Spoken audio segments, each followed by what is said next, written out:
So I have to ask about President Biden. These polls come out over the weekend showing that he's losing in a theoretical matchup among registered voters in 5 out of 6 swing states, the biggest swing states. It looks like if the election were held today, if not much changes, he would lose. And immediately you have David Axelrod, Bill Kristol, pretty devoted Biden voters saying we need a new guy.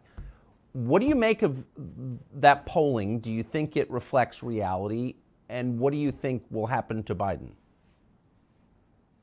I think the most amazing part about this, Tucker, is that if any leading American politician had even gotten near the possibility of an indictment 10 years ago, the prospect of them running for high office would be instantly over. And here you have Donald Trump, who has been indicted on felony charges in 4 different American jurisdictions, 2 state jurisdictions, 2 federal jurisdictions.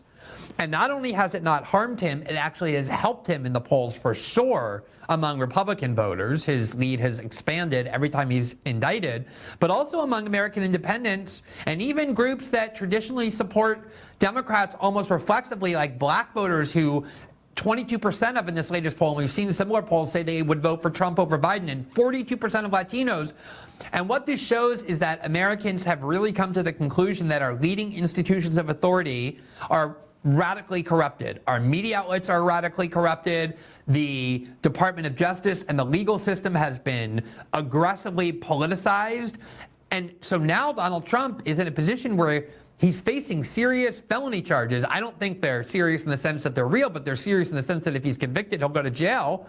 They're felony charges, and yet his lead is expanding over Joe Biden, in part because people, I think, see the injustice of it, but also everybody can just look at Joe Biden and see that he is not a person capable of even managing his own life, much less the country. Yes. And that there's no cure for that. That's not going to get better. That's only going to get worse. And what their strategy now is to basically say to Americans, and I've seen many articles about this, many things on television, the problem is that American voters are ignorant. They're ill-informed, they're low-information voters, and that's why they're deciding this way, because the Democratic Party, I think, is stuck with Joe Biden. If he's not going to go anywhere, and he's the kind of politician who has never sacrificed his own personal self-interest for any kind of greater cause, there's no reason to expect that he would do so now. They're tied at the hip to him, and they see these polls and are in extreme panic mode. I think if you have liberal friends, you should definitely check on how they're doing after that last poll, because it's not just a Biden collapse. It's in key swing states, all of which he won in 2020, where Trump now has a significant lead despite 4 indictments. So all their efforts to try and destroy Trump have failed, at least until now. And I don't think the Democratic Party is going to abandon Joe Biden. If he wants to run, he's going to be their nominee.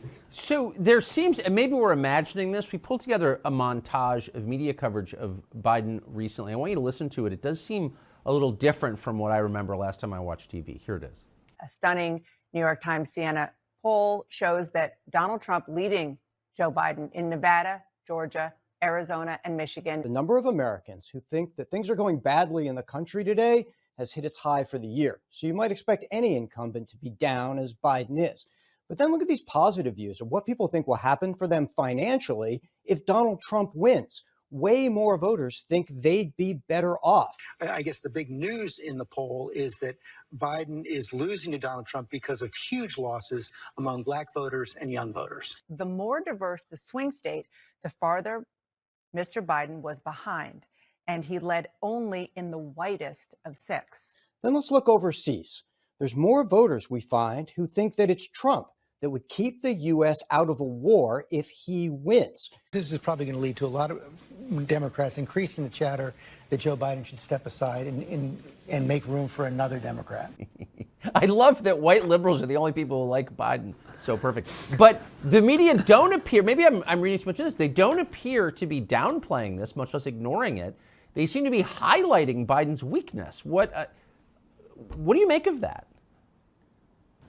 I mean, it's just, they're so grim. They're like, you know what it reminds me of? Have you seen those montages where the media started off election night 2016, incredibly excited and happy, and as the night wore on, they get bleaker and bleaker and more and more depressed until it finally sinks in, and by the time they're like so destroyed and practically in tears, that's the tone. I think what they're trying to do is to put pressure on the Democrats and Biden to say, look, this is serious now. Like, it doesn't seem like you have any chance of winning, in a last-ditch hope to try and convince Biden to step aside, or the Democrats to force him to. Of course, the media is, I mean, completely petrified at the idea that Trump would win, even though part of them knows it will help their careers like it did the first time around. But they really are scared of Trump. They really view Trump as this ultimate menace. And I think those horrified tones are about the fact, two things. One, there's obviously a good chance Trump will win, and they can't understand that. And I think that's the other thing is, all they've been saying for 6 years is that Trump is a white nationalist, that Trump is a racist, that Trump hates all minorities. And here you have increasing numbers of non-white voters doing the exact opposite of what you would expect them to do if they trusted or believed what those people have been saying. Namely, they're voting for Donald Trump, the racist white nationalist candidate who wants to put them all into camps.